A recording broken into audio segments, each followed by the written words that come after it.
সব সব আরো জোরে বলে আরো জোরে। কখনো তোমাকে যদি ভুলি হেদায়েতের আলো জেলে নিও কাছে তুলি,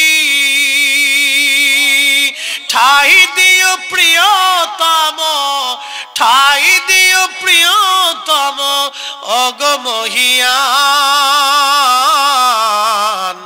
তুমি রহমান, তুমি মেহেরবান। অন্ধ গাহে না শুধু তোমারি গুণগান, অন্ধ গাহে না শুধু তোমারি গুণগান। বুঝেও বুঝে না তবু শান। তুমি রহমান, তুমি মেহেরবান। এ মুসলমান খুব মনোযোগ দিবেন। বেলাবুবাসী আল্লাহ সূরা ইখলাসের মধ্যে জানাই দিলেন, হাবিব উম্মতকে জানান আমি আল্লাহ এক, আল্লাহুস সামাদ।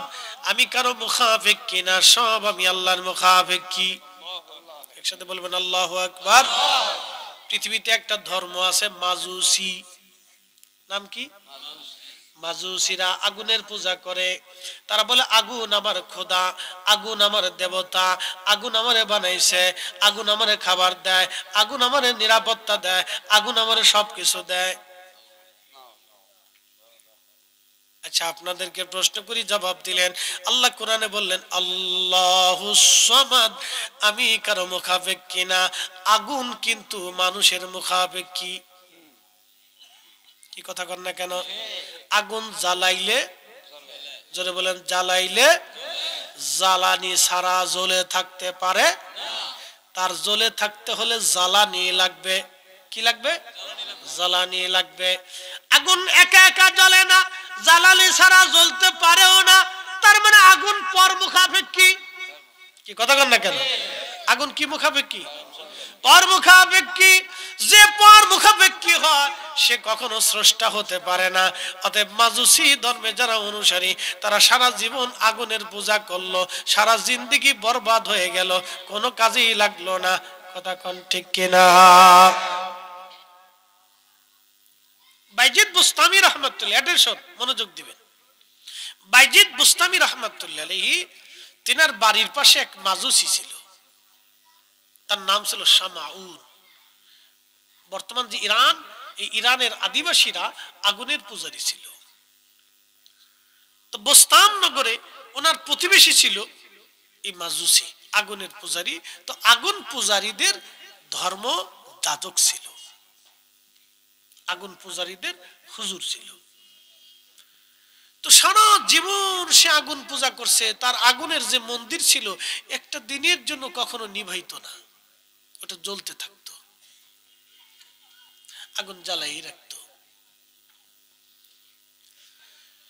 মৃত্যুর পূর্ব সময়ে বাইজিদ বুস্তামি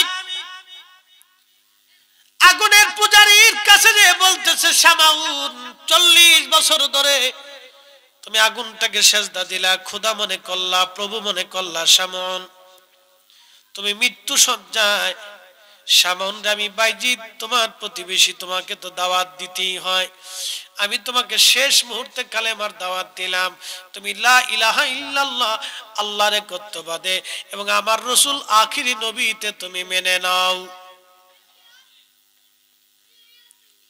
শামাউন ডাক দেখে, বাইজিদ তোমার ইসলাম ধর্ম সত্য কি করে বুঝবো? তোমার ধর্ম সত্য কি করে বুঝবো আল্লাহ আছে? বলো কি করে বুঝবো আল্লাহ আছে? বাইজিদ বুস্তামি বললেন, শামাউন তুমি কি প্রমাণ চাও? বলে হ্যাঁ অবশ্যই প্রমাণ চাই, আল্লাহ আছে, প্রমাণ কি? বাইজিদ বুস্তামি বললেন, শামাউন তাহলে তুমি আগুনের মধ্যে হাত দাও, আমি আগুনের মধ্যে হাত দিব।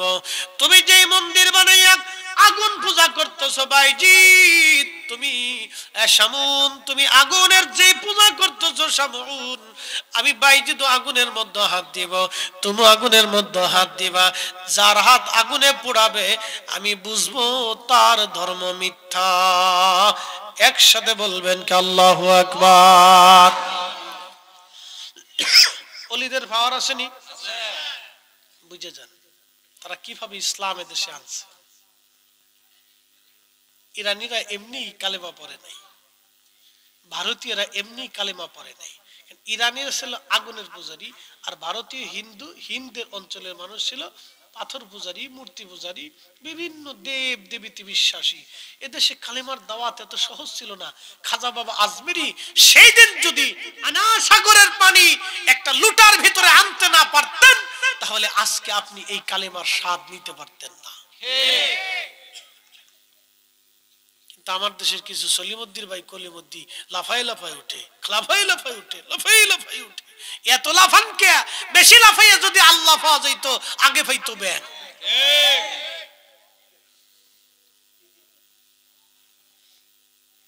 কি কথা বল না কে?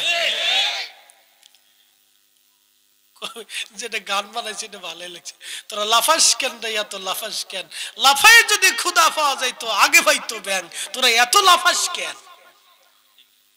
কি কথা বল না কে? সেই দিন যদি খাজা বাবা আজমির থেকে ধুলি নিক্ষেপ করে যদি পানিপথের প্রান্তরে না মারতেন, তাহলে কালেমার স্বাদ পেতেন না। সেদিন যদি শাহজালাল ইয়ামানি জায়নামাজ বেশি সুরমা নদী পার না হতে পারতেন, তাহলে কালেমার স্বাদ আজকে পেতেন না। চিনি খাইছি মাগার মোল্লা চিনি নাই, খালি লাফায় আর খালি লাফায় আর লাফায় লাফায়। এত লাফায় না, বেশি লাফাইয়া কেউ আল্লাহরে পাইছে না।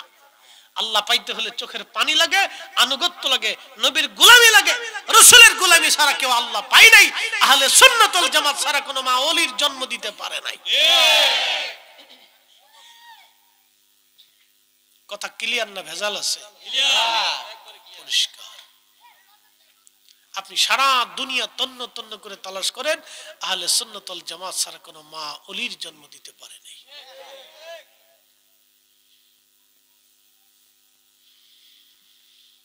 প্রিয় মুসলমান, খুব মনোযোগ দিবেন। হাজিরিন, হযরত বাইজিদ বুস্তামি রাহমাতুল্লাহ আলাইহি উনি শামউনকে ডাক দিয়ে বলেন, শামউন রে, আগুনের মধ্যে হাত দিয়ে দাও। শামউন চিন্তা করে, আমি যদি আগুনে হাত দেই তাহলে আগুন তো আমার আর খাতির করবে না। কথা তো সত্য, হেতারে তো আগুন খাতির। শামউন চিন্তা করে, আমি আগে হাত দেব না, বাইজিদ আগে দিক। বাইজিদ আগে দিলে তো বাইজিদের হাত অবশ্যই পুড়ে যাবে, আর আমি তখনই বলবো বাইজিদ তোমার ধর্ম মিথ্যা। বাইজিদ তুমি আগে হাত দাও, প্রমাণ হয়ে যাক তোমার ধর্ম সত্য না আমারটা ধর্ম সত্য। তুমি আগে হাত দাও, যেহেতু তুমি চ্যালেঞ্জ করছো। আল্লাহর ওলি বাইজিদ বুস্তামি হাত আগুনের মধ্যে বিসমিল্লাহ বলে ঢুকাই দিলেন। আগুন জ্বলে কিন্তু বাইজিদ জ্বলে না। জোরে জোরে জোরে জোরে জোরে জোরে। এ ওলি আল্লাহর বাংলাদেশ, শহীদ গাজীর বাংলাদেশ, রহম করো আল্লাহ, রহম করো আল্লাহ। বলবেন হুজুর, এই জমানার ওলিদের এত কারামত, তাহলে সাহাবীদের জমানায় কেন কারামত ছিল না? বলে দিয়ে যায় আজ আপনাদেরকে, সাহাবীদের জমানায় যদি কারামত হতো, সাহাবীদের এত কারামত হলে নবীর মুজিজার কারামতের মধ্যে দ্বন্দ্ব লেগে যাইতো। কারণ যখন নবী মুজিজা দেখায় তখন সাহাবীদের কারামতের দরকার নাই। যেখানে হাজার কোটি বিলিয়ন ট্রিলিয়ন গণিত পাল্পের পাওয়ার, বাল্ব যেখানে জ্বলতেছে সেখানে 25 পাওয়ারের কোনো ভ্যালু নাই। যেখানে রাসূল সেখানে সাহাবীদের কারামতের দরকার। কি কথা কন না কেন? এর আপনার যুক্তি দিবে যে সাহাবীদের কারামত নাই কেন? বলে না, কে এত খাজা বাবার কারামত পায়, শাহজালালের কারামত পায়, সাহাবীদের কারামত কয়। আরে বেটা, সাহাবীদের কারামত দিয়ে কি করবা? সাহাবীরা যার ছাত্র ছিল, তিনের মুজিজার উপরে সৃষ্টিতে কারো মুজিজা নাই। সব নবীরে আল্লাহ যত মুজিজা দিছে, তার চাইতে 70 গুণ মুজিজা আল্লাহ আমার নবীরে দিছে। আল্লাহু আকবার, ইয়া রাসূলুল্লাহ, জিন্দাবাদ।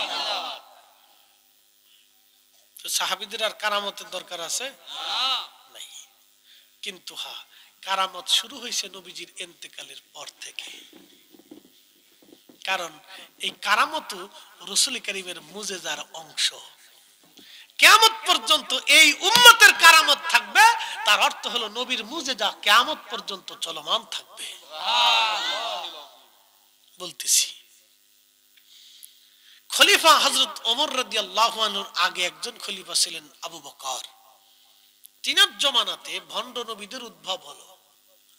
খুব মারাত্মক ভাবে ভণ্ড নবী, সারা অঞ্চলে ভণ্ড নবীদের উপদ্রব বেড়ে গেল। তিনি তোনার জমানাতে একজন অলিকে কালেমার দাওয়াত দেওয়ার জন্য পাঠিয়েছিলেন ইয়ামান দেশে। সে অলির নাম আবু মুসলিম আল খাওলামি। তিনি কিবারুত তাবিঈন। তিনি মিশর থেকে রাসূলের দরবারে আসছিলেন কালেমা পড়ার জন্য, কিন্তু এসে দেখেন নবী ইন্তেকাল করেছেন।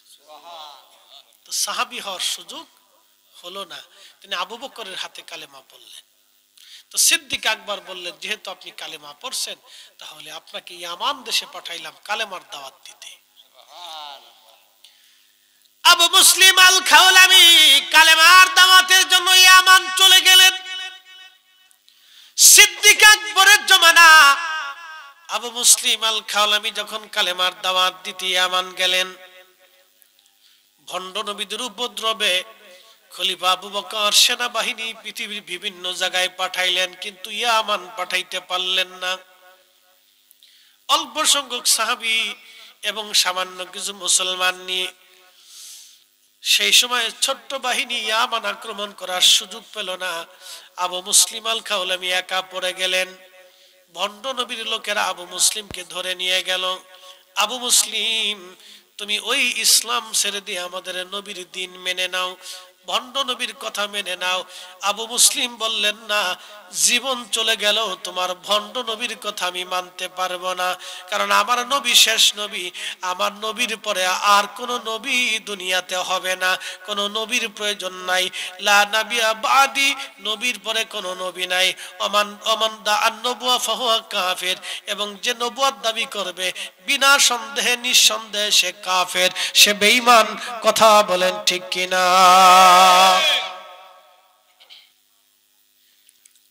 শ্রেষ্ঠ নবী দিলাম রে, তরিয়ে নিতে রোজ হাসরে, পথ না ভুলি তাই তো দিলে পাক কুরআনের বাণী। খুদা তোমার মেহেরবানি, সুন্দর ফুল সুন্দর ফল, মিঠা নদীর পানি। খুদা তোমার মেহেরবানি, খুদা তোমার মেহেরবানি। ভণ্ড নবীর লোকেরা বলল, আবু মুসলিম, যদি তোমার নবীর দিন ছেড়ে না দাও, তাহলে তোমাকে আগুনের মধ্যে পুড়িয়ে মারবো। আবু মুসলিম আল খাওলামি ডাক দিয়ে বলেন, হে ভণ্ড লোকের নবীর উম্মতেরা, আমার নবী যদি আখিরি নবী হয়, তাহলে আমি মুসলিম আল খাওলামি আগুনে পড়ব না। আর যদি তোমাদের নবী ভণ্ডটা সত্য হয়, তাহলে আমি আগুনে পুড়ে যাব। তোদের কলিজায় সাহস থাকলে আমার আগুনে ফেলাইয়া দেখ। আল্লাহু আকবার। হয় না, জোরে বলেন, জোরে জোরে জোরে জোরে একসাথে বলেন আল্লাহু আকবার। চিৎকার মেরে বলেন ইয়া রাসূলুল্লাহ। আজকে আমার দেশের 90 পণ্ডিতে আজম কি ইয়া রাসূলুল্লাহ স্লোগান, নারায়ে রিসালাতের ফালতু স্লোগান। এই সমস্ত আজেরে বাজারে কোথা থেকে এক একটা প্লেন হুজুর আবিষ্কার হয় জানি না। রকেট হুজুর, প্লেন হুজুর, টেলেন হুজুর, হ্যাঁ, নায়িকা হুজুর, কত হুজুর দেশে আসতেছে আল্লাহ জানে। শুনে যান, আসিয়াম আমার যুদ্ধে ভণ্ড নবীদের বিরুদ্ধে 15,000 সাহাবী যখন ইয়ামামার কাদেশের প্রান্তরে ইয়ামামার যুদ্ধে জিহাদ করতেছিলেন, জিহাদের এক পর্যায়ে মুসাইলামতুল কাজ্জাবের বাহিনীর কাছে মুসলমান হেরে হেরে যাচ্ছিল। তখন খালিদ বিন ওয়ালিদ রাদিয়াল্লাহু তাআলা আনহু হুঙ্কার দিয়ে জিহাদের ময়দানে ঝাঁপিয়ে পড়ে বললেন, আমি খালিদ বিন ওয়ালিদ, আমি মুসলিম, আমি আখিরি নবীর উম্মত, আমি মৃত্যুকে ভয় পাই না, আমি মরণকে ভয় পাই না, শাহাদাতের জন্য জমিনে এসেছি। এই কথা হুঙ্কার মেরে যখন জিহাদের ময়দানে ঝাঁপিয়ে পড়লেন, 15,000 সাহাবী তখন একটা চিৎকার মারতেছিল, ইয়া মুহাম্মাদা, ইয়া মুহাম্মাদা, ইয়া মুহাম্মাদা, ইয়া মুহাম্মাদা, ইয়া মুহাম্মাদা। একবার জোরে বলা যাবে কি ইয়া রাসূলুল্লাহ? তাহলে বলেন, আল্লাহর স্লোগানের পরে আমার রাসূলের স্লোগান আছে না নাই? হ্যাঁ, হাত উঁচা করে বলেন আসলে নাই? চলবে কি চলবে না? ওরা 1000 বছর চেষ্টা করলো, নারায়ে রিসালাতের স্লোগান আমরা সুন্নিরা বেঁচে থাকতে বন্ধ হবে না। আজরে বাজারে কত দেশে এসে 15,000 সাহাবী একসাথে স্লোগান দিছে, ইয়া মুহাম্মাদা, ইয়া মুহাম্মাদা, ইয়া মুহাম্মাদা, ইয়া মুহাম্মাদা। এই জন্য এই স্লোগানে রিসালাতের প্রতি মানুষের ভালোবাসা বৃদ্ধি পায়, রাম নারায়ে রিসালাতের স্লোগানের কারণে, ঠিক কি না? আজারে বাজারে দেশ ভরিয়ে দিতেছে একবার, মানুষ মনে করে এটাই হক্কানি। শোনেন, বাজারে ডুপ্লিকেট মালের চাহিদা বেশি, মেড ইন চায়না খুব সহজেই পাওয়া যায়, খুব মার্কেট বালা, খুব মার্কেট দেখতে চকচক চকচক করে। খুব মনোযোগ দিয়ে কথাগুলি শুনবেন। আজ হযরত আবু মুসলিম আল খাওলামি ইয়ামান দেশে, ঠিক তখনই ভণ্ড নবীর লোকেরা তাকে ধরে নিয়ে গেল আগুন জ্বালাইয়া। আবু মুসলিম আল খাওলামির হাত পা গুলি বেঁধে ভণ্ড নবীর উম্মতেরা আবু মুসলিম আল খাওলামিকে আগুনে ফেলে দিল। আগুন জ্বলে, আবু মুসলিম খাওলামি জ্বলে না। সুবহানাল্লাহ। আস্তে বললে বলবো কি পন, জোরে বলেন সুবহানাল্লাহ। আল্লাহ আসেনি? আছে। কয়জন? একজন। আগুন কার অধীনে? আল্লাহর অধীনে। আমরা কার অধীনে? আল্লাহর অধীনে। আবু মুসলিম কার অধীনে? আবু মুসলিম কার পক্ষে চ্যালেঞ্জ দিল? নবীর পক্ষে। আখিরি নবীর পক্ষে যখন চ্যালেঞ্জ দিল, আবু মুসলিম আগুনে চল, আবু মুসলিম আগুনে, আগুন জ্বলে, আবু মুসলিম পড়ে না। এখন প্রশ্ন করি, জবাব দিবেন, আগুন জ্বললে আগুনের ভিতরে কি অক্সিজেন থাকে? বিজ্ঞানী কেটে রে, আগুনের ভিতরে অক্সিজেন, অক্সিজেন ছাড়া মানুষ। আবু মুসলিম কেমনে বাইসে রইল?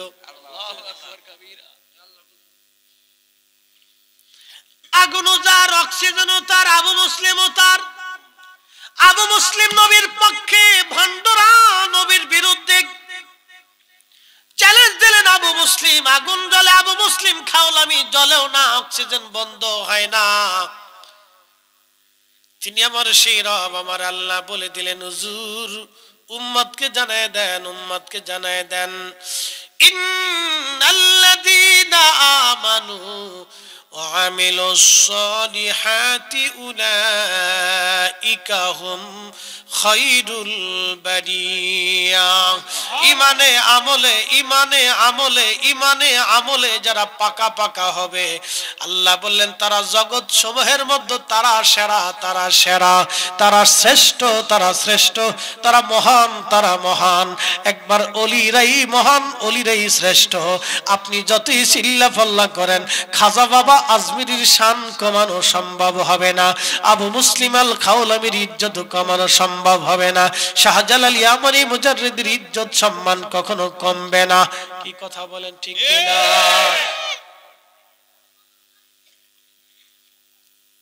ভুলে যাবেন না, আবু মুসলিম আল খাওলামি, আগুন জ্বলতেছে, ভণ্ড নবীর লোকেরা কিছু সময় দাঁড়ায় দেখলেন সর্বনাশ, এটা আগুনের ভিতরে বসে রয়েছে।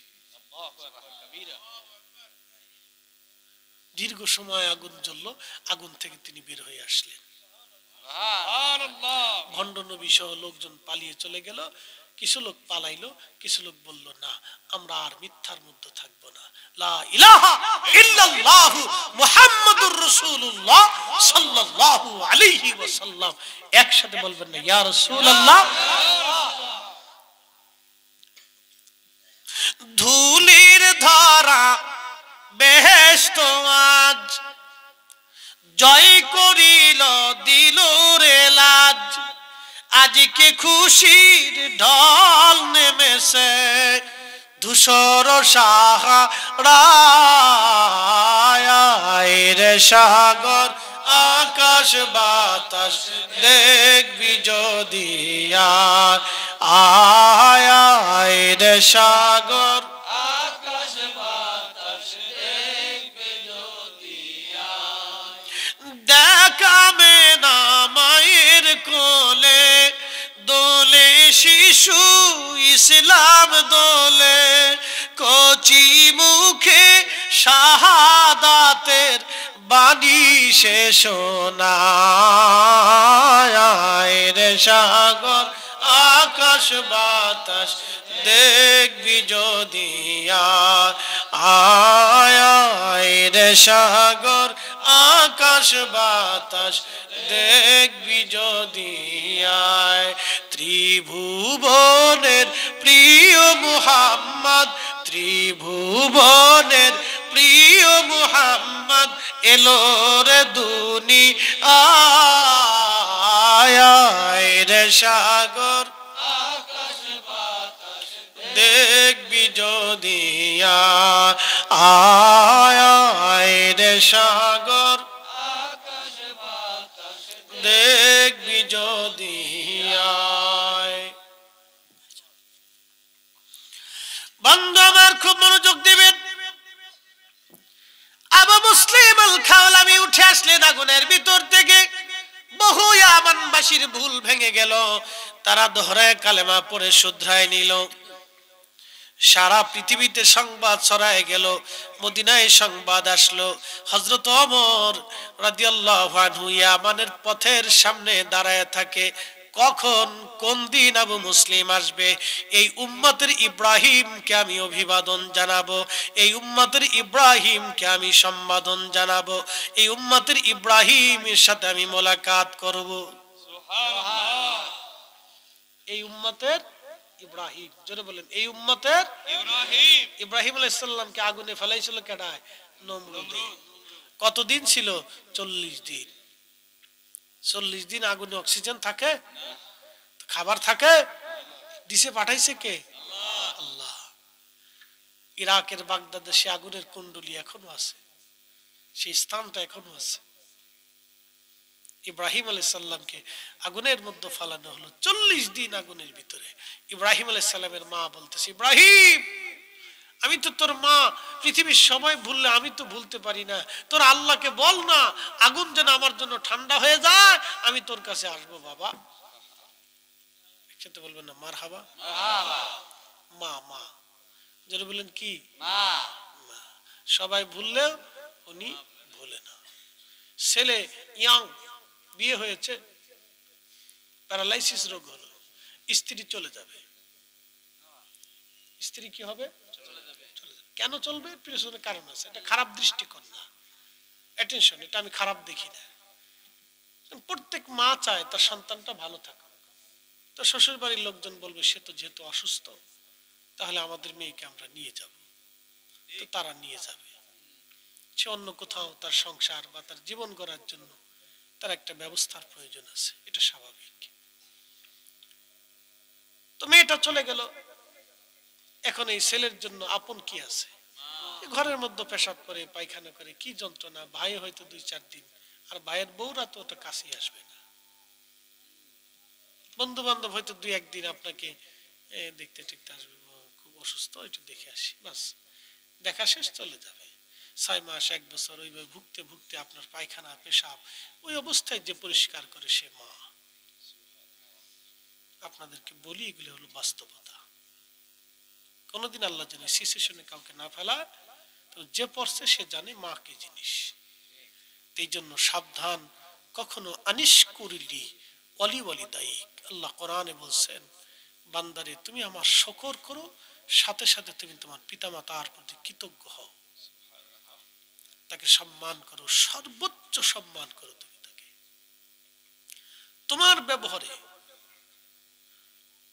তোমার ব্যবহারে যেন সে যেন উহ শব্দটা পর্যন্ত না করে। অখফিস লাহুমা দানাহা দুল্লি মিনার রাহমা, তুমি তার সমস্ত দয়াকে তুমি তার জন্য ঢেলে দাও, তোমার ভালোবাসাটাকে তার জন্য পরিপূর্ণ করে দাও। আল্লাহ কোরআনে আমাদেরকে পাঠ পাঠ করে শিক্ষা দিয়েছে। এই জন্য এটা হলো বাস্তবতা, কখনোই ভুলটা যেন কারো জীবনে না আসে। 3টে জিনিস পাবেন মার খেদমত যদি করতে পারেন। 1 নম্বর হায়াত, 2 নম্বর দৌলত, 3 নম্বর ইজ্জত। হায়াত, দৌলত, ইজ্জত। হায়াত, দৌলত, ইজ্জত দুনিয়াতে পাবেন যদি খেদমত করতে পারেন। আর উনি যদি আসমানে হাত বাড়ায় তো কবুল হয়ে যাবে। একসাথে বলবেন না আল্লাহু আকবার। উনি হাত বাড়ালে কি হবে? আসমানে কবুল হয়ে যাবে, মনে রাখবেন। হযরত ইব্রাহিমের মা বলে, ইব্রাহিম আমি তোমার কাছে আসতে চাই, তোমার রবকে বলো তোমার জন্য আগুন যেমন ঠান্ডা হয়েছে আমার জন্য আগুন যেন ঠান্ডা হয়। ইমাম ইবনে কাসির আল বেদায়ের মধ্যে লেখেন, আল্লাহ কি ইব্রাহিম ডাক দিয়ে বলেন, রাব্বি আমার মা আসতে চায়। আল্লাহ অনুমতি দিলেন।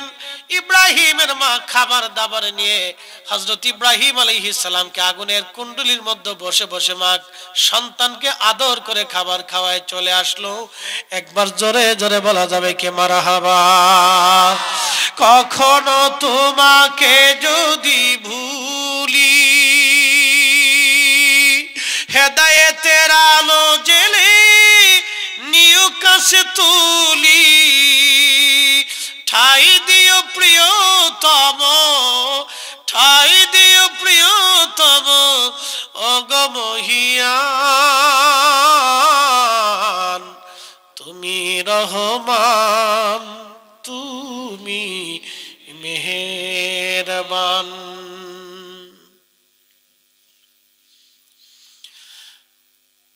ওটা কি হয়? মাহফিল দিতেছে? আচ্ছা আচ্ছা, এ কত দূর এখান থেকে? আচ্ছা আচ্ছা, ঠিক আছে। আচ্ছা যাক, কাছাকাছি তো। আমাকে মাইকের আওয়াজ কি হেতে যায়নি? বাপরে বাপ, আরো সাইডে লাগানোর দরকার ছিল, যে ঘুরাই দে, হেরা সাইডে দিত আমরা সাইডে দিতাম, তো তো ওয়াজ হয়ে যেত গা ফাটাফাটি। আমরা ওয়াজ হেরা শুনতে, হ্যাঁ ওয়াজ আমরা শুনতাম।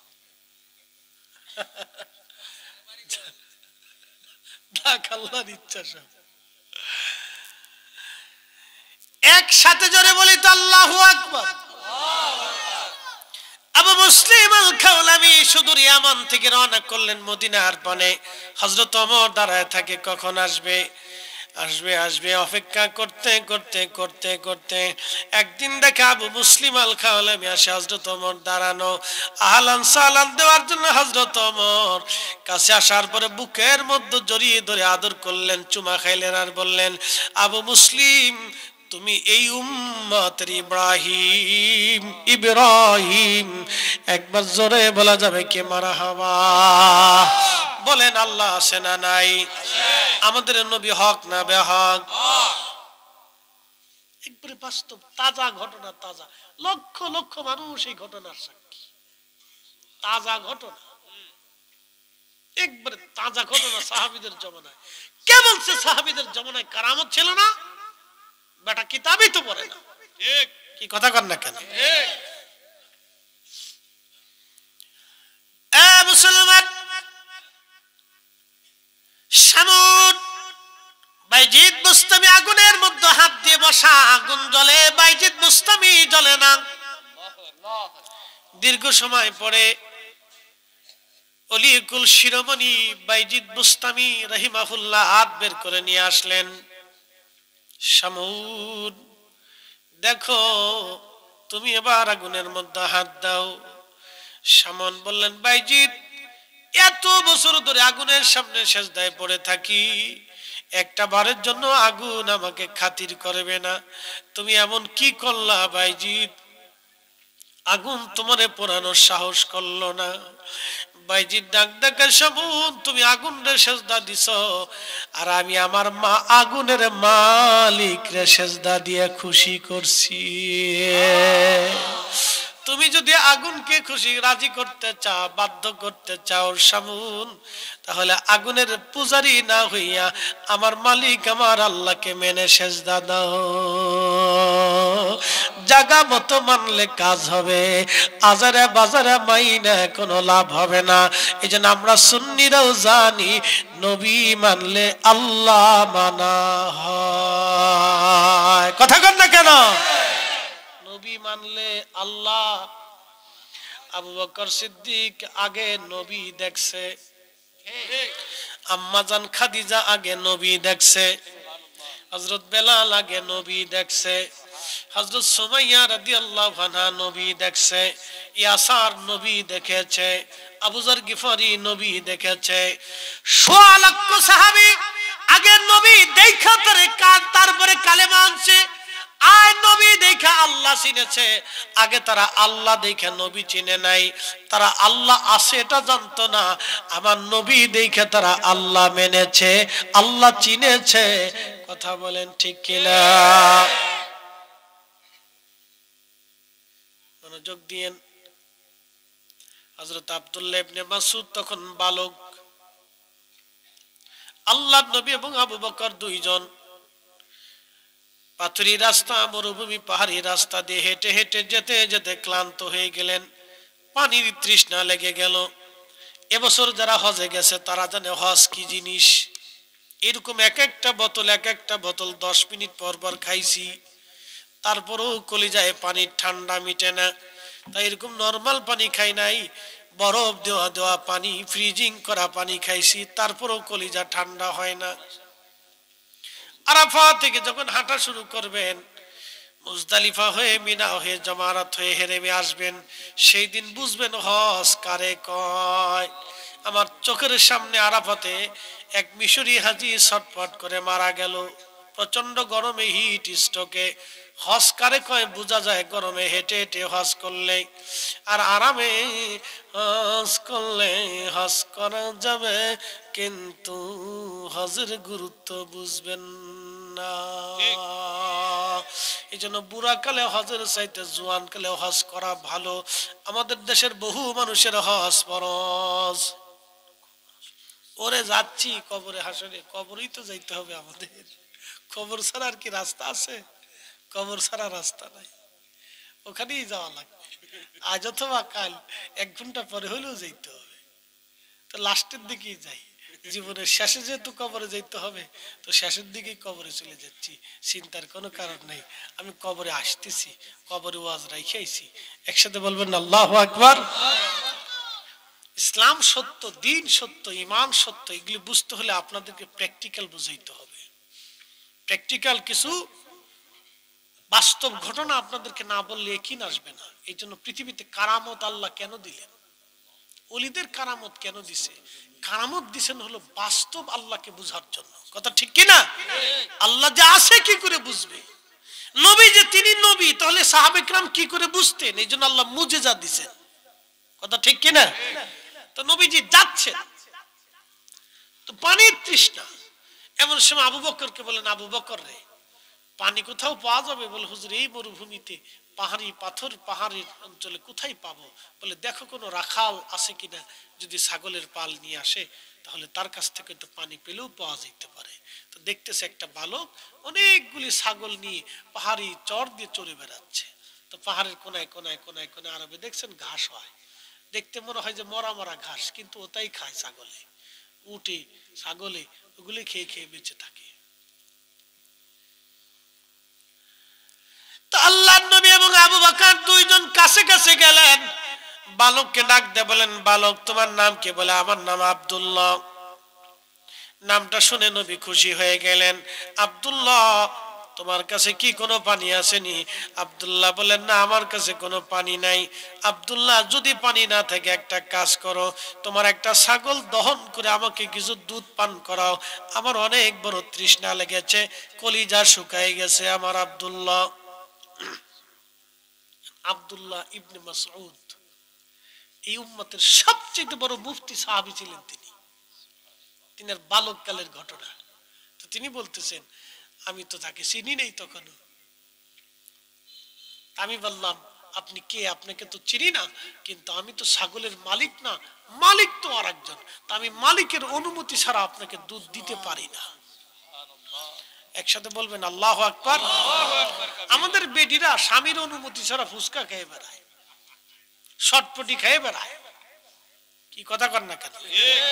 আস্তে কন, জোরে কন, পুলিশে ধরবে না, বেটিরা ধরে নিয়ে যাবে। কোনটা? স্বামীর অনুমতি ছাড়া মার্কেটে চলে যাচ্ছে, স্বামীর অনুমতি ছাড়া ফুচকা খেয়ে বেড়াচ্ছে, স্বামীর অনুমতি ছাড়া চটপটি খেয়ে বেড়াচ্ছে।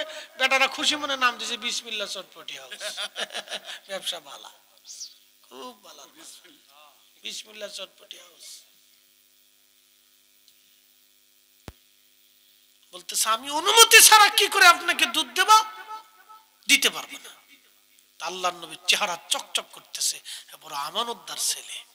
আমাদের দেশে এরকম আমানতদার কোথায় পাবেন খুঁজে? হ্যাঁ, খুব মুশকিল। টাকা হাওলাত দিয়ে দেখেন, তারপরে বুঝবেন আমানত কারে কয়। আমানত মরে গেছে, আমানত দুনিয়াতে নাই, ওর কবর দিয়ে শেষ করে দিয়েছে, চলে যা। খালি টাকা হাওলাত দিয়ে দেখবেন যে আমানত কোথায় আছে। দেখবেন বৈরবের ব্রিজের নিচে পড়ে গেছে আমানত নাই। আর দোকানে বাকি দিয়ে দেখবেন, তাহলে বুঝবেন যে আমানত কারে কয়। খালি বাকি দিবেন, দেখবেন যে আমানত কারে কয়। কত মুসলমান বাকি নিয়ে চলে যাবে আর জীবনে দেখাই করবে না। পরে দেখা করবানি তো কিয়ামতের ময়দানে হাল খাতা নিয়ে বসতে হবে, যে যা আছেন দিয়ে যান। কি কথা কন না কেন? যা পাবো আজকে দিয়ে যান। আমানত মরে গেছে। নবী বলছেন, উম্মত ওয়াদাউল আমানা, কিয়ামতের একটা আলামত তোমরা শুনে যাও, আমানত নষ্ট হয়ে যাবে, আমানত মরে যাবে, আমানত ধ্বংস হয়ে যাবে, পৃথিবীর কোথাও তুমি আমানত পাবে না। আপনি আজকে তাই দেখেন, মানুষ কেউ কারো কাছে টাকা রাখে না, অবিশ্বাস করে মানুষ ব্যাংকে রাখে। ছেলে বাপ ছেলের পর্যন্ত বিশ্বাস করতে পারতেছে না। কথা কন না কেন? বাবা ছেলেকে পর্যন্ত বিশ্বাস করতে পারতেছে না, নিজের অ্যাকাউন্টে টাকা জমা করে রাখতেছে। কারণ কি? ছেলেকে বিশ্বাস করা যাচ্ছে না। কোন ছেলে নিয়ে কোন মেয়ে নিয়ে লুটুর পুটুর করে পলাই চলে যাবে, কোন খোঁজ খবর নাই। বিশ্বাস করা মুশকিল। জরি নারলে ভেঙে গেছে গা, আমানত বৈরবের ব্রিজের নিচে পড়ে শেষ। কথা ক্লিয়ার, কোনো ভেজাল বুঝেল নাই। যাগ্যা যাগ্যা কথা কইস না। ওর আব্বা যাক, ওর খালু যাক, মামু যাক, সব ছেলে যাক, তুই থাকলিস রে, তুই যাইস না। মুসল্লি খুব করা, আপনাদের এলাকার বড় বড় মুসল্লিরা খুব করা মুসল্লি, বুঝলেন? ছোট ছোট মুসল্লি সব মাহফিলের ভিতরে চুপচাপ বসে থাকে। একসাথে বলবেন আল্লাহু আকবার। এটা সুলক্ষণ, আগামী দিন আমরা কবরে চলে যাব, ওরাই থাকবে। কথা বলেন ঠিক না বেঠে? প্রিয় বেলামবাসী, মনোযোগ দিয়ে শুনে যাবেন। হাজিরিন, হযরত আব্দুল্লাহ ডাক দিয়ে বলতেছে, কে গো আপনি?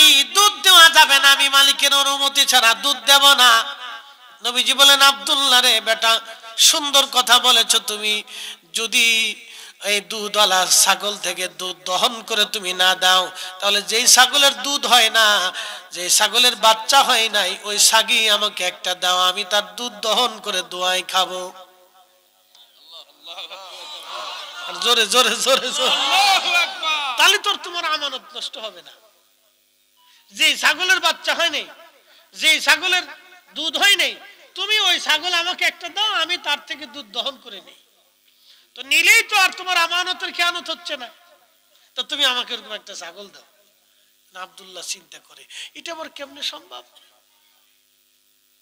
ছাগল এখনো বাচ্চা দিল না, তার দুধ কেমনে হবে? আচ্ছা দিমু, তো ছোটটা বেচে দিই, ছোটটা বেচে দিই, তো ছোট একটা লইছি। নবীজি ডাক দিয়ে বললেন, আবু বকর খোলসালা একটা পাথর নিয়ে আসো। যে পাথরের ভিতরে খোলস আছে, গর্ত করা আছে, এমন একটা পাথর আনো। খুঁজে নিয়ে এসে কাপড় দিয়ে পরিষ্কার করে দেওয়ার পরে নবীজি ছাগল এনে দিলেন আব্দুল্লাহ ইবনে মাসউদ।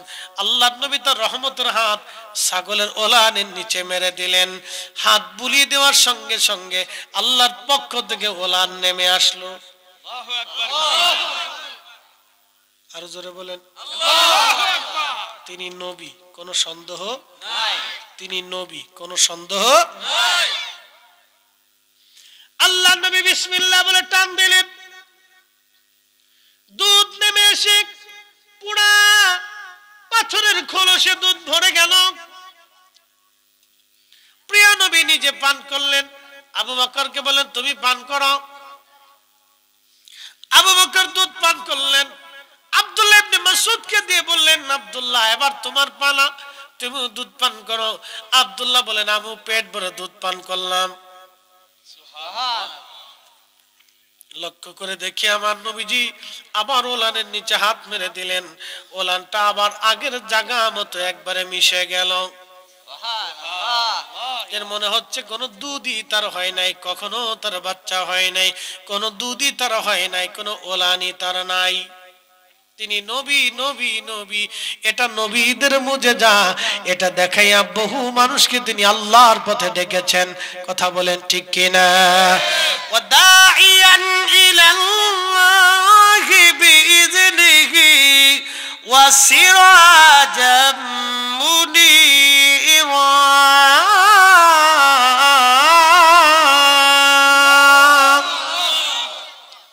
আল্লাহকে যে পাইতে চাই, হযরতকে ভালোবেসে, আরশ কুরসি লৌহ কলম না চাহিতে পেয়েছে সে। সূরার নাম কি? ইখলাস। সূরার নাম কি? ইখলাস। কয়বার পড়লে এক খতম? তিনবার। জোরে বলেন, জোরে বলেন, কয়বার? তিনবার সূরা ইখলাস পড়লে এক খতম। এখানে আমরা 1000 মানুষ, মনে আছে আপনাদের ওয়াজ? আবার জায়গা মতো চলে গেছি। আমরা এখানে 1000 মানুষ। এই 1000 মানুষ যদি একবার করে সূরা 3 বার ইখলাস সূরা 3 বার পড়ি, তাহলে খতম হয় কয় হাজার? আমরা 1000 হইলে 1000 খতম। একসাথে বলবেন না মারহাবা? মারহাবা। খেজুরের ডাল জিকির করে কার? আল্লাহ। কবরে খেজুরের ডাল নবীজি গেড়ে দিলেন। খেজুরের ডাল জিকির করে কার? আল্লাহ। আমরা সূরা ইখলাস পড়ে জিকির করি কার? আল্লাহ। খেজুরের ডালের জিকিরে যদি কবরে আযাব বন্ধ হয়, তাহলে আমাদের কোরআন তেলাওয়াতে সূরা ইখলাস তেলাওয়াতে কবরের আযাব বন্ধ হতে পারে কি পারে না? তাহলে আমাদের বেশি বেশি ফাতিহা করার দরকার, বেশি বেশি করে মৃতদের জন্য দোয়া ইস্তেগফার করে বাড়িতে কোরআন খতম দিয়ে মিলাদ মাহফিল করা দরকার। ওরা বেদাত বেদাত করে চিল্লায় চিল্লায় গলা শুকাইতে থাকুক, আমরা সুন্নিরা করতে থাকবো, করতে থাকবো। কথা কন না কেন? একদিন মাটি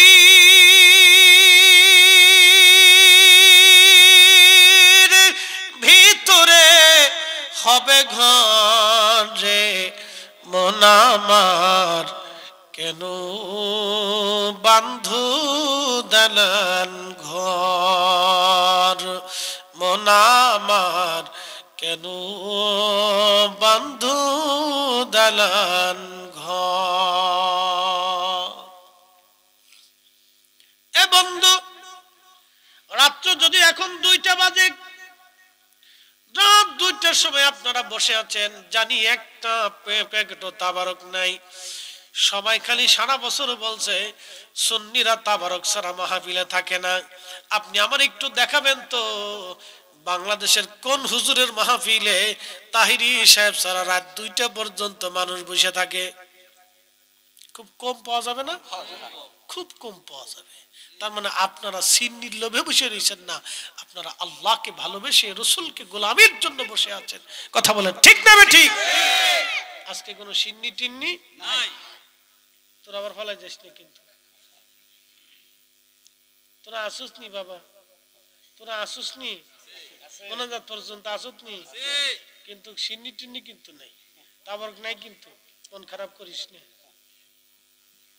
আসুস নি। ওরা জান নেই বই রয়েছে, আমার হাওয়া কর না। ওরা জানে যে চারপাশে কোনো তাবারকের ডেকছি বাড়ি বুড়ি দেয় নাই, কোনো শব্দ হয়নি আজকে, এই জন্য বসে রয়েছে। আজকে হলো পরীক্ষায় আপনারা পাস, আলহামদুলিল্লাহ। কেন পাস? আমি পাস করিনি তো, আল্লাহ নিজে পাস করাইছে। কে পাস করাইছে? আল্লাহ।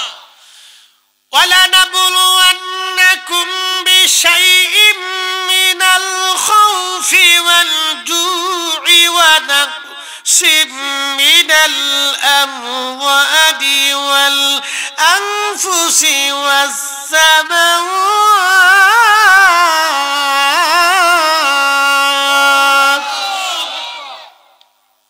রাত 2টার সময় ওয়াজ করতেছি, মনে হচ্ছে বাদশা ওয়াজ করতেছি। বেলাপুর মানুষ শক্ত আছে, বোঝা যায়, মনে হচ্ছে বাদশা ওয়াজ করতেছি। وَلَنَبْلُوَنَّكُمْ بِشَيْءٍ مِّنَ الْخَوْفِ وَالْجُوعِ। আল্লাহ বলেন তোমাদেরকে পরীক্ষা করব, তোমাদেরকে ভয় দেখায় পরীক্ষা করব। অতিবৃষ্টি, অনাবৃষ্টি, ঝড়, সাইক্লোন, জীবনপাত, শস্য শ্যামল নষ্ট করে তোমাদেরকে বিভিন্ন উপায়ে আমি আল্লাহ পরীক্ষা করব। আজকের মাহফিলে যারা বসলো তারা পাস, যারা আসলো না তারা ফেল। যদি এখানে 10 ডেকটি পাকানো হতো, গরু একটা মারা হতো, তাহলে এই প্যান্ডেলে এখনো জায়গা হতো না। তার মানে তারা সুবিধাবাদ জিন্দাবাদ চিন্তা করলো, তাবারুক বামু মাহফিল শুনবো, কলাও বেচবো, রথও দেখবো। আর আপনারা যারা বসে আছেন তাদের একটাই চিন্তা, কিছু থাক বা না থাক, অন্তত আল্লাহর জান্নাতের বাগানে বসে ওয়াজ শুনে দোয়া করে তারপরেই আসবো। তার মানে আপনাদের চিন্তা ফ্রেশ আল্লাহর জন্যে, তার রসুলের গোলামির জন্যে, অন্য কোনো চিন্তা ভাবনা যেখানে নাই, সব আল্লাহর জন্যে, আল্লাহর জন্যে। আর আল্লাহ আপনাদের জন্য সংবাদ দিয়ে কোরআনে বলে দিলেন, ওয়াবাশশিরিস সাবিরিন। আপনারা পরীক্ষায় পাস, পরীক্ষায় পাস। একবার জোরে বলা যাবে কে মারহাবা। সবরকারীদের জন্য আল্লাহর পক্ষ থেকে সুসংবাদ, কিসের? ক্ষমা এবং জান্নাতের। ক্ষমা এবং জান্নাতের সুসংবাদ। আমরা চলে যাব কার কাছে? একসাথে বলেন, কার কাছে? এখানে 100 বছর বয়সী কেউ বেঁচে আছে? এখন 100 বছর বয়সী কেউ আছে? নাই। এর অর্থ হলো 100 বছর আগে যারা এই অঞ্চলে ছিল আজকে সবাই মাটির নিচে। 100 বছর পরে আমরা এখানে যারা বসে আছি সবাই কোন জায়গা? মাটির নিচে। এটা চিরসত্য, ইউনিভার্সাল ট্রুথ, ইউনিভার্সাল ট্রুথ, চিরন্তন সত্য। এটা ঠিক এটাই হবে, মাটির নিচে। নবীজি বললেন, সাহাবীরা রে, কবরের ভিতরে কঠিন আযাব হচ্ছে 2টা কারণে। একটা চগলখুরি করার জন্য। চগলখুরি বুঝছেন নি? একজনের দোষ আর একজনের কাছে বইলে বইলে ভেজাল বাড়ায়। আছে না এরকম কিছু মানুষ?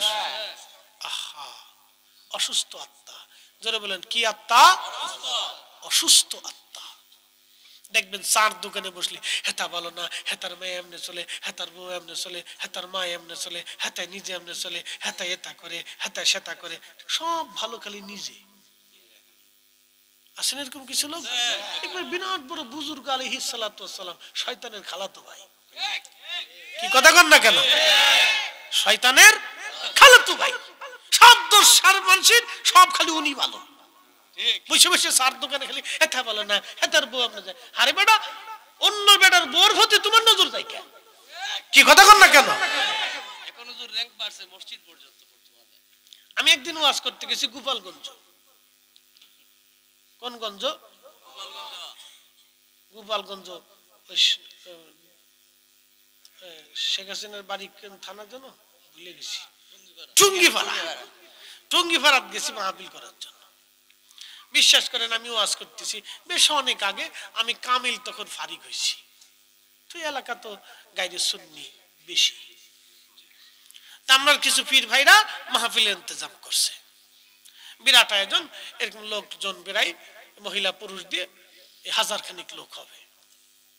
তো পুরুষ মানুষরা বসে বসে ওয়াজ শুনতেছে, আর মহিলারা ভিতরের বাইরে বসে বাড়িতে বসে বসে ওয়াজ শুনতেছে। প্রজেক্ট তখন কিছু নাই, এত আমদানি সামদানি ক্যামেরা ট্যামেরা কিছু হইছে না তখন। তখন তো আমি ওয়াজ করি, তো ওয়াজ করতেছি করতেছি করতেছি করতেছি, এক ভদ্রলোক, এক আলেম, আল্লাহ মাফ করুক, সে ভাইটা দাঁড়ায় বললো, হুজুর একটা কথা বলে। কি কথা বলেন? তো বলতেছে পর্দা করা কি? তা আমি বললাম আপনি আলেম জানেন না, পর্দা করা তো ফরজ। তা কই যে বাইরে ভিতরে মহিলারা এসে বাইরে বসে, ওখানে বসে, ঘরের আনাচে কানাচে উঠানে বসে ওয়াজ শুনতেছে, এটা কি পর্দার খেলাপ না? দেখেন কোন জায়গায় হাত দিছে। তার উদ্দেশ্য হলো আমার অপমান করা, উদ্দেশ্য ভালো না। তো ভিতর থেকে আরেকজন মুরব্বি দাঁড়াকে, এই বেটা থাম, মৌলবি বিরাট বড় হইছো, তোমার মায়ের দুধ বেচে বেড়াইছে, হে তো কোন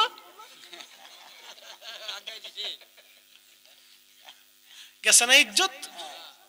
আরেকজনের দ্বারা খাই বেটা থাম, আমরা এতগুলি পুরুষ এইখানে বসে রয়েছি, আমরা নজর বেডিগার দিকে যাই না, তুমি হুজুর মানুষ এই বেডিগার দিকে নজর গেল কে? কি কথা কন না কে? হইছে না? আর একটু আরো পার্সেন্ট পেয়ে গেছে। আর আমার আর কথা কর দরকার আছে? আমি চুপচাপ বয়ে রয়েছি। তো কার বউ কেমনে যায়, কার মেয়ে কেমনে যায়, হে তার চার দোকানে বইয়ে বইয়ে ফেসাল পারে, তার মানে তার চোখ ভালো না, হেতে নিজেই খারাপ, শয়তানের খালাতো ভাই। কথা কন না কে? ঠিক কি না? অসুস্থ, জোরে বলেন কি? অসুস্থ। সার্টিফিকেট দিয়ে দিলাম অসুস্থ। প্রিয় উপস্থিতি, মনোযোগ দিবেন। চগলখড়ির কারণে কবরের মধ্যে কঠিন আযাব হবে। আরেকটা আযাব হবে কবরের মধ্যে পেশাব করার পরে ঢিলা কুলুপ ব্যবহার না করলে। পায়খানা পেশাব করার পরে যারা ঢিলা কুলুপ করে না এবং পর্দা করে না, দেখবেন অনেকে আছে সেন্ডা খুলে সেলো মেশিন স্টার্ট করে দেয়। এই পোলাপান তোরা আসিস না, তোরা কিন্তু এই কোম্পানির 1 নম্বর সদস্য, খালি দাঁড়ায় দাঁড়ায় ঘুরায় ঘুরায় মতোস। একজন ঘুমাই পড়ছে রাত 2:30 বাজে, আর কত জায়গায় থাকবো কত? এই দাঁড়ায় মতন ফাটি হেতারা করে কি সেন্টারে খুলে ঘোরায় ঘোরায় ফাল্লা দিয়ে মুতে, কে কদ্দুর মুততে? আরে আসিস না বাবা, তোকে আমি কিন্তু বালা করে চিনি, তোকে এই দলে আমরাও একসময় ছিলাম, এখন তো না বুজুর্গ হয়েছি। এটা হলো ছোট কালের দুষ্টমি। আমি আমার এক নাতি, আল্লাহ ওরে আলেম বানাইছে, হাফেজ হয়েছে এবং মাওলানা পাস করছে। তা আমার এই চাস্তো ভাইয়ের হলো মেয়ের হলো ছেলে। তা আমার এই ফুফু বলতেছে, তুমি মাদ্রাসা যাইতেছো, তো তোমার ফুফু আসো, ফুফা আসো ওখানে, তোরে নিয়ে যাও। তা আমি মাদ্রাসা দাখিলে পড়ি, তখন ক্লাস 8-এ না 9-এ পড়ি আর কি। তোরে ধরে নিয়ে গেলাম, চলো নাতি, নানা নাতি দুইজনে হাঁটতে হাঁটতে হাতে হাফ প্যান্ট পরে। তখন মাদ্রাসা নিয়ে গেছে, আগে তুই যে মাটি দিয়ে ঢিলা বানাইতো না, অন্ত কত টিস্যু ফিসু হয়েছে, কত আরাম। আর আগে মাটি মাটি মাটি, বাপরে বাপ, মাটি দিয়ে ঢিলা কুলুপ করতাম। তা আমি চিন্তা করলাম যে আমি তো কুলুক করব, তো নাতির একটু শিখিয়ে দিই। তা আমি একটা কুলুক লইছি, নাতির একটা দিয়ে বললাম নাতি কুলুক করা লাগবে। তা কাচ্চা করবো না। তা আমি একটা কুলুক নিয়ে এই পেশাব করিয়া একটু হাঁটাহাঁটি করতেছি, তখন দেখি নাতি সেন্ডা খুইলে শ্যালো মেশিন স্টার্ট করছে। তা আমি দেখি দাঁড়ায় দাঁড়ায় সে মারতেছে। তো চিন্তা করলাম এখন যদি ধমক দিই তো পেশাব বন্ধ হয়ে যাবো, গা বিপদ না, ও তার দরকার নাই। চিন্তা করলাম ছাড়তেছে, সেই দিক। তো যাই হোক, তো কিছুক্ষণ পরে দেখি নাতি বা মাত্রে এমনি আগায় ধরে রাখছে। কি ব্যাপার, পেশাব করে বলা, তা হাত সামনে কে? আমি একটু ফুসি দিয়ে দেখি যে কুলুকটারে পেশাবের আগে এমনি সামনে ধরে রাখছে। নানা করো কি? নানা কুলুক করতেছি, কুলুক। নানা কুলুক করি, কুলুক। আমি কি আরে ইজ্জত পাইয়ে ফেলাইছি কুলুক রে। কুলুক করা রাসূল কারীমের এত বড় সুন্নাহ, ফরজ না, কিন্তু আপনি যদি না করেন কবরের ভিতরে সবচেয়ে কঠিন আযাব হবে এই কারণে। কুলুক করা যাবে নি? বলেন না, কুলুক করা যাবে? পেশাব করার পরে এই টিস্যু মিশু 2-4টা পকেটে রেখে দিবেন। পেশাব করার পরে কুলুক করবেন, পবিত্র থাকবেন, পাক থাকবেন। আল্লাহ কি পাক, জোরে বলেন আল্লাহ কি পাক, নবী কি পাক, আল্লাহ কি পাক, নবী কি পাক। আল্লাহ এবং তার রাসূল পাক ছাড়া কবুল করে না, মনে রাখেন। পাক ছাড়া তাদের কাছে কোনোটা মঞ্জুর হবে না। পাক থাকতে হবে, পবিত্র থাকতে হবে সব সময়। উপস্থিতি হাজিরিন, কবরে ভয়াবহ কঠিন জায়গা, কঠিন পরিস্থিতি। কবরের দুটি কথা বলেই চলে যাব।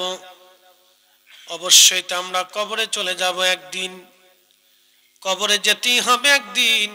কবর থেকে ছাড়া পাওয়ার আর কোনো রাস্তা আমাদের নাই। বেলাববাসী, আমাদের আগে বহু মানুষ কবরে চলে গেল। মানুষ যখন মারা যায় 24 ঘন্টা পরে পায়খানা রাস্তা দিয়ে তার শরীর থেকে পোকা বের হয়। মানুষ, এই দেহ নিয়ে, স্বাস্থ্য নিয়ে আমাদের কোনো অহংকার নাই রে বাবাজি। মনে রাখবেন, সারা জীবন কত খাবার আমরা খাইছি দেহ তাজা করার জন্য, কিন্তু রুহু তাজা করার জন্য আমরা জিকির করলাম না, দুরুদও পড়লাম না, নামাজও পড়লাম না, রোজাও রাখলাম না, তাহাজ্জুদও পড়লাম না, আল্লাহর ইবাদতও করলাম না। আমরা রুহু তাজা করি নাই, খালি দেহ তাজা করছি, দেহ তাজা করছি, দেহ তাজা করছি। এজন্য অলিরা দেহ মারিয়া রুহু তাজা করত, অলিরা দেহ মেরে রুহু তাজা করত। কথা ঠিক কিনা? আমরা সারা জীবন শুধু দেহ তাজা করছি, ভালো ভালো খাবার খেয়েছি, পুষ্টিকর খাবার খেয়েছি। ডাক্তার বলে পুষ্টিকর খাবার খাবেন, ফল ফ্রুট খাবেন, তাজা তাজা শাকসবজি খাবেন, ছোট ছোট মাছ খাবেন, তেলের জিনিস খাবেন না, বাচ্চা কুচ্চে খাবেন, বাচ্চা কুচ্চে খাবেন। কেন খাবেন? শরীর ভালো থাকবো, তাজা থাকবো। আমরা দেহ তাজা করছি, কিন্তু রুহু তাজা করি নাই। আমাদের দেহ দিয়ে কি আল্লাহর কোনো কাজ আছে? না। আমাদের রুহের সাথে আল্লাহর কথা, আমাদের কথা হচ্ছে আল্লাহর রুহের সাথে। আপনাদের সামনে কথা বলতেছে রুহ, আমি না, আমার এই বডি না, এই রুহ কথা বলতেছে, ভিতরের জন কথা বলতেছে, উনি বলতেছে। উনি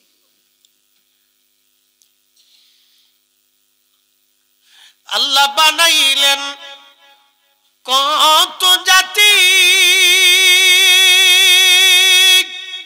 হইল না তার প্রেম প্রীতি, অবশেষে মানুষ বানাই প্রেমের কারণে। প্রেমের ডোরি বান্দরে মদিনার শনে, হাইরে প্রেমের ডোরি বান্ধরে মদিনার শনে।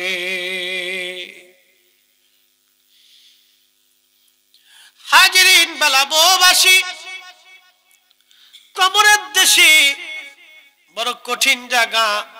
আল্লাহ আল্লাহ আল্লাহ, দেহর ভিতর থেকে পচা দুর্গন্ধ বের হতে থাকবে মাত্র 24 ঘন্টায়। ছেলে বলেন, মেয়ে বলেন, আত্মীয় স্বজন বলেন, কেউ আপন হবে না সেই দিন। সবাই শুধু বলবে তাড়াতাড়ি কবরে পাঠাও, তাড়াতাড়ি কবরে পাঠাও। আপনাকে যে চাদর দিয়ে, বিছানার চাদর দিয়ে ঢেকে রাখা হবে, আপনার সন্তানরা ওই বিছানার চাদর আর কোনোদিন বিছানায় পাতবে না, ভয় পাবে। বাবার মৃতদেহ এই চাদরের মধ্যে ছিল, এটা বিছানায় লাগানো যাবে না, এটা ঘরের এক কোণার ভিতরে রেখে দিবে, না হয় ফেলে দিবে। বাস্তবতা থেকে বুঝে যান, চির সত্য থেকে বলতেছি। আপনার এই গায়ের চাদরটা দিয়ে আপনাকে ঢেকে রাখবে, চাদরটা ছেলেরা হয় ফেলে দিবে, আর না হয় ধুয়ে আলমারির এক কোনায় ফেলে রাখবে। ওটা বিছনায় বিছাবে না, কোনো ছেলেও গায়ে দেবে না। ভয় পাবে যে বাবার মৃত দেহর সাথে চাদরটা লেগেছিল। কি চরম সত্য এটা। আপনার কেউ আপন না। আপন যিনি হবে তিনি আল্লাহ এবং তার নবী। গোলামি করলে আল্লাহ তার রাসূল একটাই করে যেতে হবে। খুশি করলে পৃথিবীর সবকে বেজার করে ওনাদেরকে খুশি করতে হবে। সন্তান বেজার হয়ে যাক, আল্লাহকে খুশি করতে হবে। স্ত্রী বেজার হয়ে যাক, আমার রাসূলকে খুশি করতে হবে। কথা বলেন ঠিক না বেঠিক? এর চাইতে চরম বাস্তবতা আর পৃথিবীতে কিছু নেই। সবাইকে বেজার করেন, আল্লাহ তার রাসূলকে খুশি করেন। পৃথিবীর সবাই বেজার হয়ে যাক, কিচ্ছু আসে যায় না। বেলাবুবাসী কবরে নামানোর পরে সেই দিন বড় একা আপনি। প্রিয় নবীজি কবরে নামানোর আগে সাহাবীদের ব্যাপারে নবীজি বলতেন, দেখো সে কোনো ঋণ আছে কিনা, যদি দুনিয়াতে ঋণ থাকে কি পরিমাণ আছে। হুজুর ইয়া রাসূলুল্লাহ এই পরিমাণ ঋণ আছে। কে কে ঋণ পায়? অমুক অমুক পায়, ডাকো তাদেরকে। নবী বলতেন, তোমরা কি ক্ষমা করছো? কেউ করতো কেউ করতো না। ধনী ধনী সাহাবীদেরকে ডেকে বলতেন, সাহাবীরা তোমরা কিছু কিছু দিয়ে তোমার ভাইয়ের ঋণ পরিশোধ করে তারপরে কবরে পাঠাও। যারা দোকানে বাকি খান, অন্যের টাকা মেরে খান, ঘুষের কারবারি করিয়া গরিব মানুষের চোখের পানি ঝরান, বিচার করতে যে চোখ টিভি দিয়ে টাকা নিয়ে অন্যের পক্ষে রায় দিয়ে দেন, তারা ভালো করে শুনে যান, কবর বড় কঠিন জায়গা, এখানে কারো খাতির হবে না বাবা, কারো খাতির হবে না। নবী বলতেন, উম্মত রে তার ঋণ মওকুফ করে কবরে পাঠাও, কারণ আল্লাহর তার সাথে আল্লাহর যে লেনদেন আছে, আল্লাহ ইচ্ছা করলে ক্ষমা করবে, কিন্তু বান্দার লেনদেন আল্লাহ মাফ করবে না। এই জন্য আমাদের দেশে যারা অর্থ চুরি করে, গরিবের হক নষ্ট করে, যারা কোটি কোটি টাকার মালিক হয়ে আজকে ওই বেগম পাড়ায়, ওই সুইজারল্যান্ডের সুইস ব্যাংকে, বিদেশের বিভিন্ন জায়গায় টাকা পাচার করে দিয়ে ভাবতেছে আমরা বুঝি অনেক বড় সুখে থাকবো। না, কবর আগামী দিন অপেক্ষা করতেছে। বাংলার আদালত থেকে পৃথিবীর অন্য সব আদালত থেকে নিষ্কৃতি পাবেন, কিন্তু কবরের আদালত থেকে নিষ্কৃত পাওয়ার কোনো সুযোগ নাই। কথা বলে ঠিক কিনা? কোন রাস্তা নেই, কোন রাস্তা নেই, কোন রাস্তা নেই, রাস্তা বন্ধ। আল্লাহর নবী বলতেন, সাহাবীরা ঋণ মওকুফ করে কবরে নামাও। আমার কোন সাহাবীকে ঋণ দিয়ে কবরে নামায়ও না, আমার কোন উম্মতরে ঋণ দিয়ে কবরে নামায়ও না। ঋণ মওকুফ করে কবরে নামাও, ঋণ মওকুফ করে কবরে নামাও। কবরে নামানো হলো 17 দিনের মাথায় পেট ফেটে সমস্ত শরীর থেকে গোশতগুলি বিচ্ছিন্ন হয়ে যাবে হাড় থেকে। 1 মাসের মধ্যে সব গোশতগুলি পচে পচে পচে পচে কবরের ভিতরে মাটির সাথে মিশে যাবে। 1 বছরের মধ্যে সব হাড়গুলি মাটির সাথে মিশে যাবে। আহা, কত বাহাদুরি মুহূর্তের মধ্যে শেষ হয়ে গেল, কত বাহাদুরি মুহূর্তের মধ্যে শেষ হয়ে গেল, কত বাহাদুরি তাকাব্বুরি মুহূর্তের মধ্যে শেষ হয়ে গেল। কবর কবর কবর কবর কবর। উসমান গনি জিন্নুরাইন কবরের পাশে দাঁড়াইয়া কানতেন আর বলতেন, আমি আমার মাসুক নবীর জবান থেকে শুনছি, এই কবর বড় কঠিন জায়গা গো। এই কবরে কেউ যদি 3টা প্রশ্নের জবাব দিতে পারে, বাকি মঞ্জিলগুলি তার জন্য সহজ হয়ে যাবে। আর এই কবরে যদি প্রশ্নের জবাব দিতে না পারে গো, বাকি মঞ্জিলগুলি তার জন্য কঠিন হয়ে যাবে। কবর বড় কঠিন জায়গা কবর। আল্লাহর নবী সাহাবীদেরকে কবর দেওয়ার পরে নবীজি বলতেন, সাহাবীরা রে, তোমার ভাইয়ের কবরের পাশে তুমি দাঁড়াও, ইস্তাগফিরু লিআখিকুম, তোমার ভাইয়ের কবরের পাশে দাঁড়াইয়া তুমি দোয়া করো। কত সময় দোয়া করবা?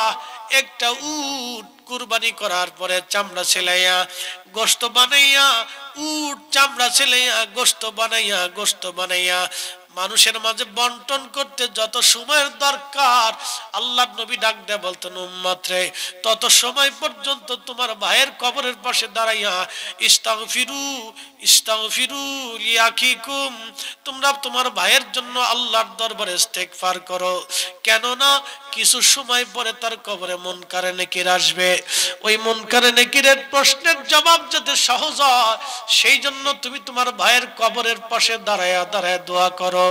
আর আমাদের দেশের মুসলমানরা কবর দেওয়ার পরে অনেকেই কবে চলে যান, চলে যান, কবরের পাশে দাঁড়ায়েন না, মুনকার নাকির আসবে, চলে যান, আপনারা চলে যান। আচ্ছা আপনি বলেন তো হাতায় মুনকার নাকিরের লেগে পাগল হইল কে?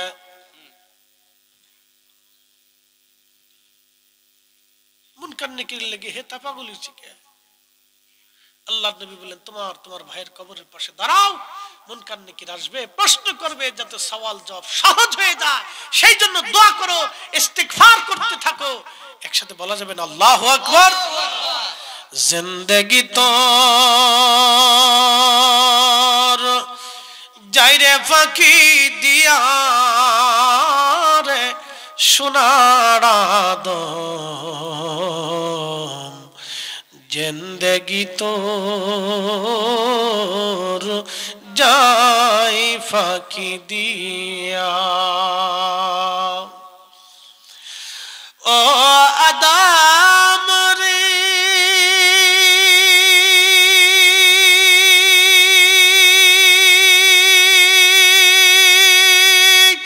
পাক ধরিয়া গেছে দাড়ি, দন্ত বাসে গোটা চারি, সমন জারি গিয়াছে করিয়া রে সোনার আদম, জিন্দেগি তোর যাই ফাঁকি দিয়া, জিন্দেগি তোর যাই রে ফাঁকি দিয়া রে সোনার আদম, জিন্দেগি তোর যাই ফাঁকি দিয়া। ও আদম রে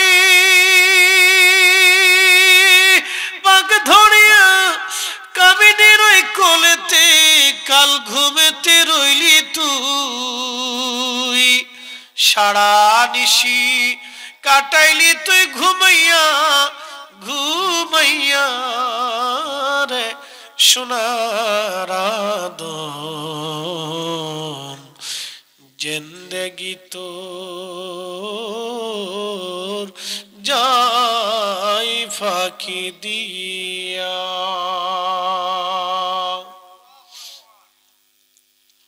সময় একেবারে শেষ, আর লম্বা কথা বাড়াবো না। কবর বড় কঠিন, একদিন কবর থেকে আল্লাহ উঠাবে।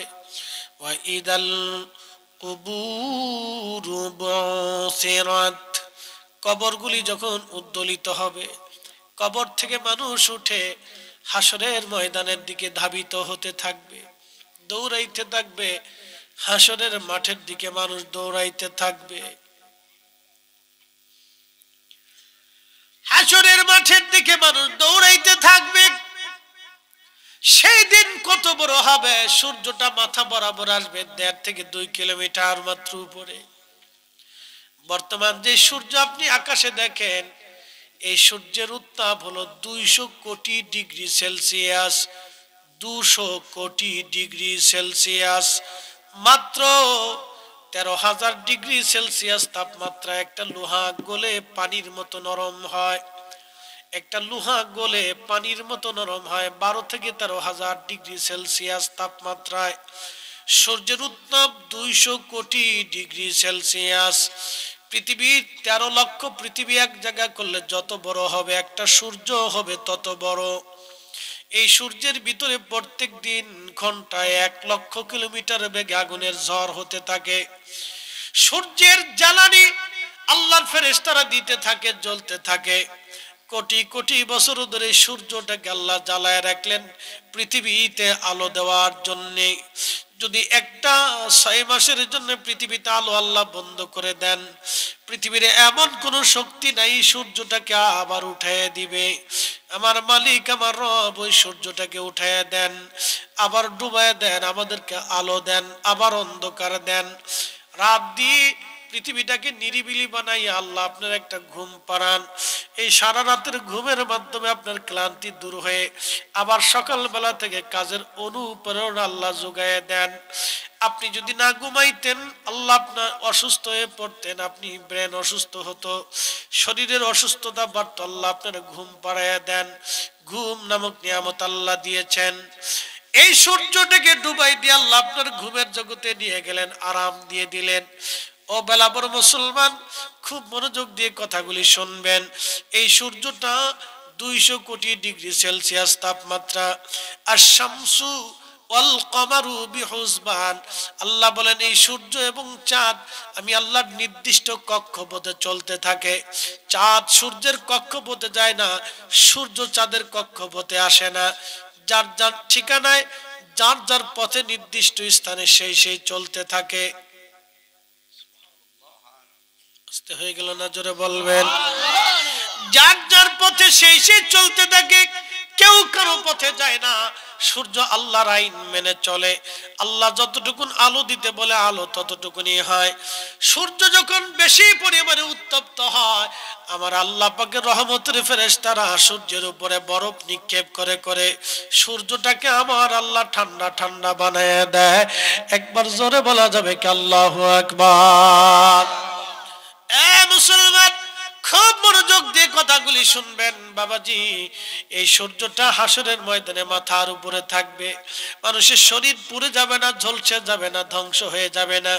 আল্লাহ হাসরের ময়দানে মানুষের শরীরের চামড়া ওইভাবেই বানাবে, কিন্তু প্রচন্ড উত্তাপে গরমে ঘাম বেড়ায় বেড়ায় বেড়ায় বেড়ায় একবারে কারো বুক পর্যন্ত, কারো থুতনি পর্যন্ত একবারে ঘামে ডুবে যাবে।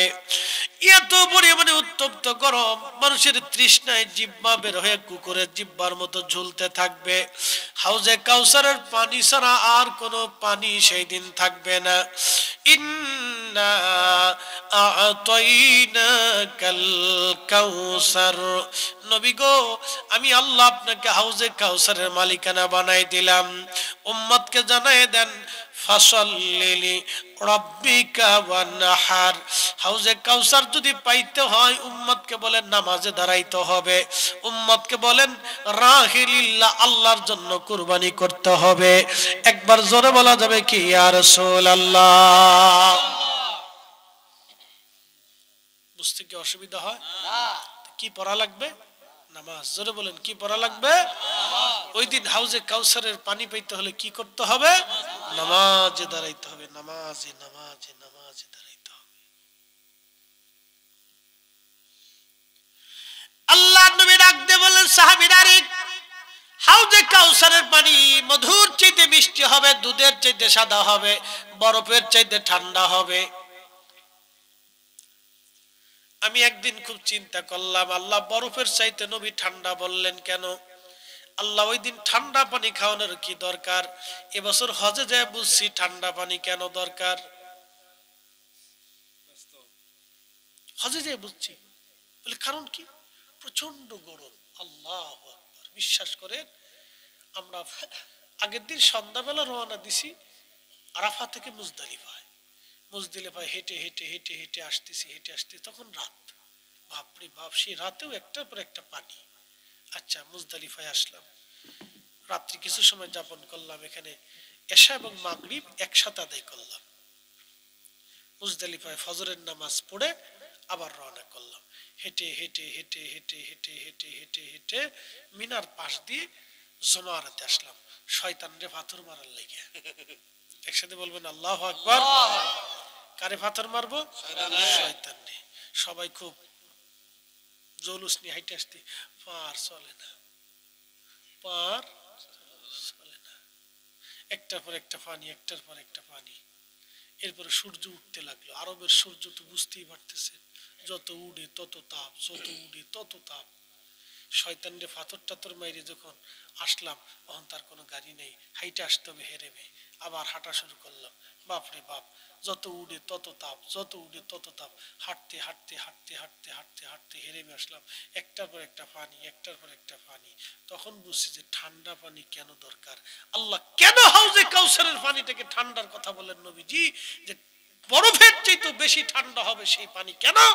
হাসরের ময়দানে মানুষের কলিজা শুকিয়ে যাবে, তখন এই বরফের মতো ঠান্ডা পানি খাওয়ার সাথে নবী বলেন আমি এক পেয়ালা হাউজে কাউসারের পানি পান করাই দিব, জান্নাতে যাওয়ার আগ পর্যন্ত পানি তৃষ্ণাই আসবে না। সুবহানাল্লাহ।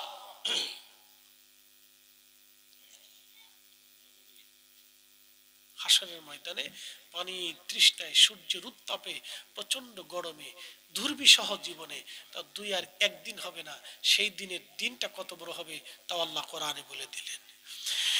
তারুজুল মালাইকাতু ওয়ার রূহু ইলাইহি ফি ইয়াউমিন কানা মিকদারুহু 50 আলফ সানা।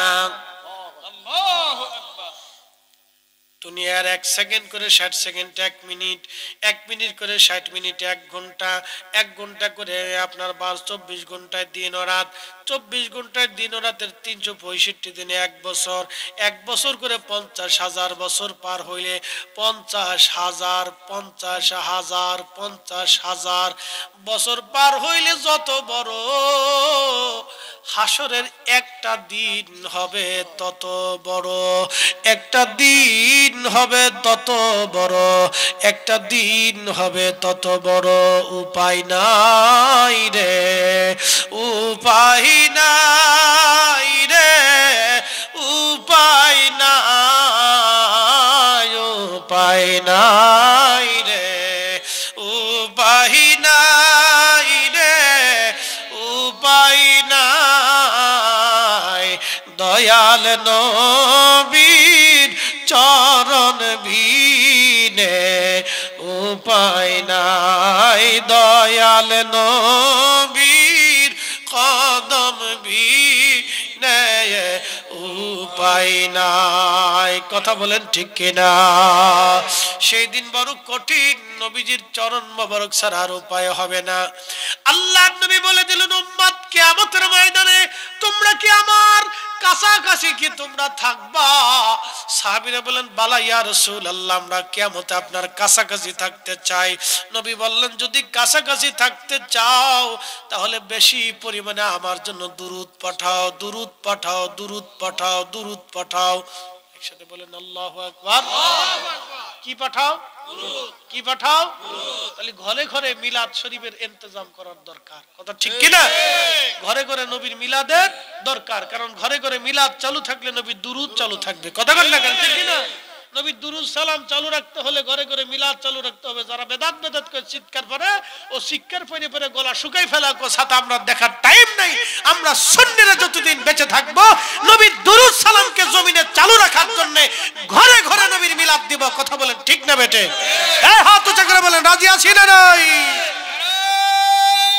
তাকবীর, আল্লাহু আকবার, নারায়ে রিসালাত, ইয়া রাসূলুল্লাহ, আহলে সুন্নাত ওয়াল জামাত জিন্দাবাদ, জিন্দাবাদ, হযরত মাওলানা ফরিদী সাহেব জিন্দাবাদ, জিন্দাবাদ। এসেছেন যত নবী সকলের ইমাম, সালাম নবী তোমায় হাজারো সালাম, ইয়া নবী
so